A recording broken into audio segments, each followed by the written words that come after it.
from an unusual black person to an outlaw, then a prisoner, an activist, and finally to the first lady of the modern day civil rights movement. Today, we are going to tell you about the turbulent life of Rosa Parks. So here's the summary of our presentation. Firstly, we are going to give you a quick recap of Rosa Parks' childhood and early life, so you can have a vague idea of her rather humble beginnings, and then her role as an activist in the National Association for the Advancement of Colored People, or just NAACP for short.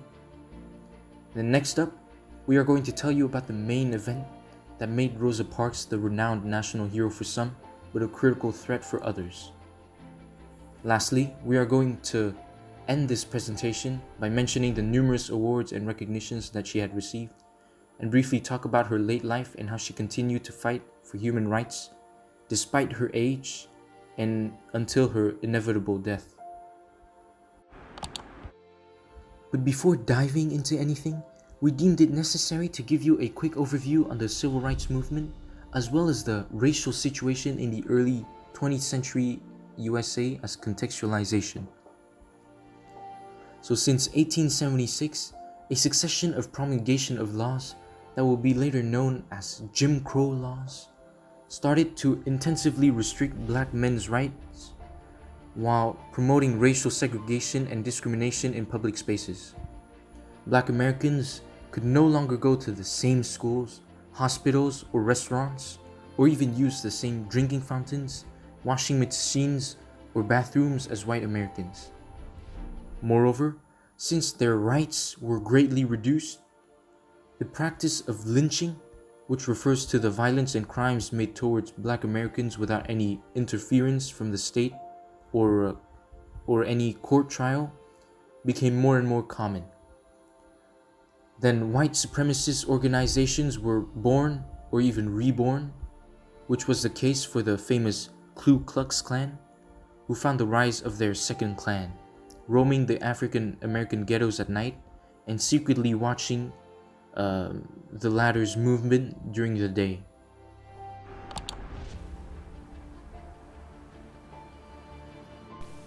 Rosa Parks was born in 1913 in Tuskegee, Alabama.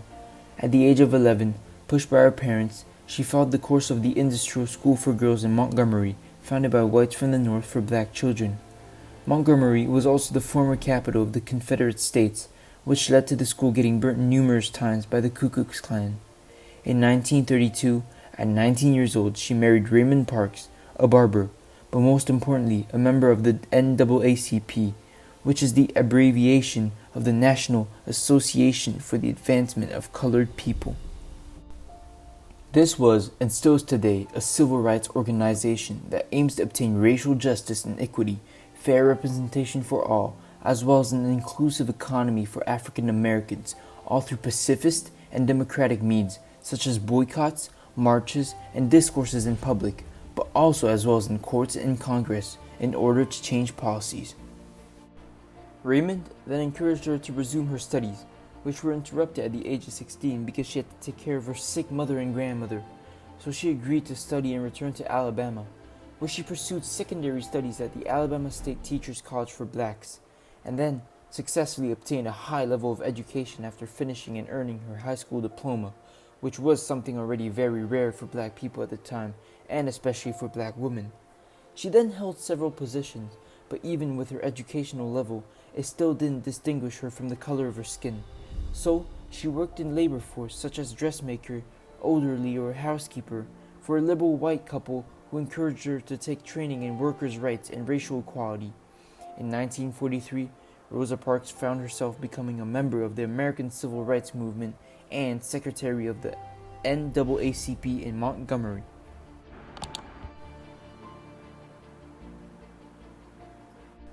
On December 1st, 1955, in an America still strongly marked by racial segregation, Rosa Parks, now 42 years old, boarded a bus in Montgomery that was already heavily avoided by black people for their policies.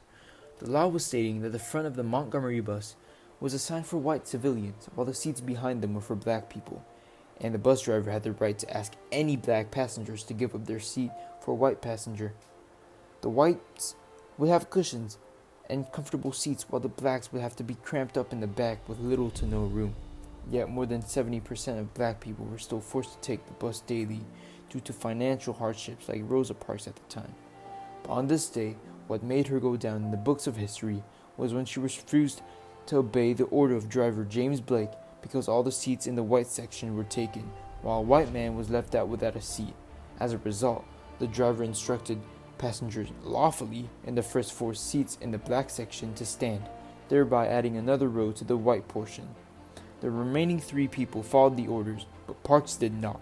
She disobeyed the driver and sat without moving a muscle, and as she recalled in her autobiographic book entitled Rosa Parks, My Story, "People always say that I didn't give up my seat because I was tired, but that isn't true. I was not tired physically, no. The only tired I was tired of giving in." But she was still then arrested and imprisoned immediately after the act. The next day, moved by the small act of resistance considered scandalous at the time, a boycott against the Montgomery public bus was organized by a young pastor and first president of the Montgomery Improvement Association, back then still unknown, which was, behold, Martin Luther King. This one-woman boycott movement pursued Martin Luther King and partnered with Ralph Abernathy, a member of the Improvement Association, slowly became a nationwide movement and lasted for more than a year, until December 20th, 1956. It did anger a lot of whites who caused many violence and threats. Nonetheless, since blacks represented the majority of passengers who used the Montgomery bus service, the city soon found itself deprived of a big source of income. It was then on November 13th, 1956 that the Supreme Court decided of the abolishment of the segregationist laws in buses. Thus, a victory was brought home for the NAACP.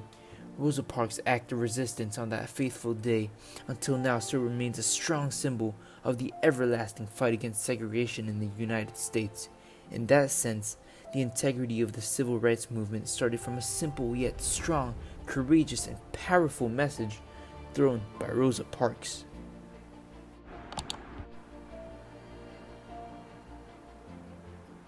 So after the Montgomery bus boycott event, Rosa and Raymond Parks were fired from their respective jobs and unable to get new ones due to Rosa's political reputation.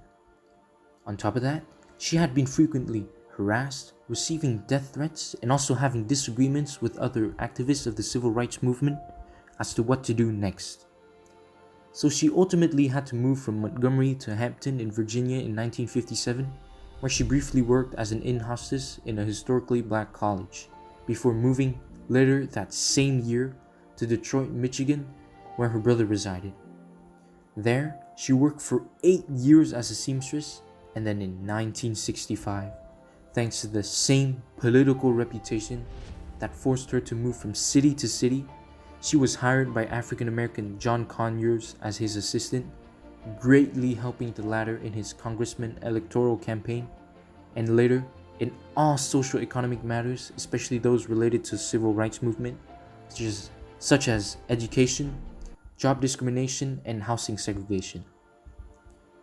However, other than being his assistant, she also traveled across the country to support various civil rights activism, such as the March on Washington for Jobs and Freedom, the very famous Black Power movement, and then the 3 Selma to Montgomery marches for African Americans' right to vote.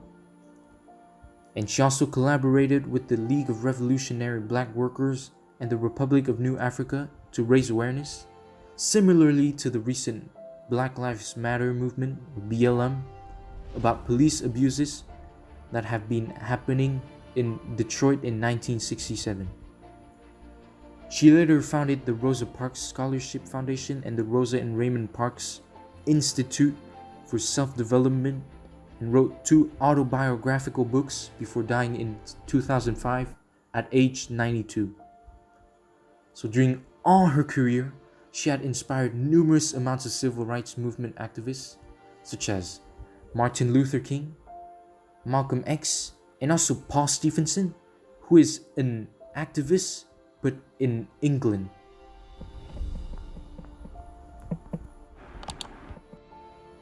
During her lifetime, as well as after her death, Rosa Parks had accumulated a rather enormous amount of awards.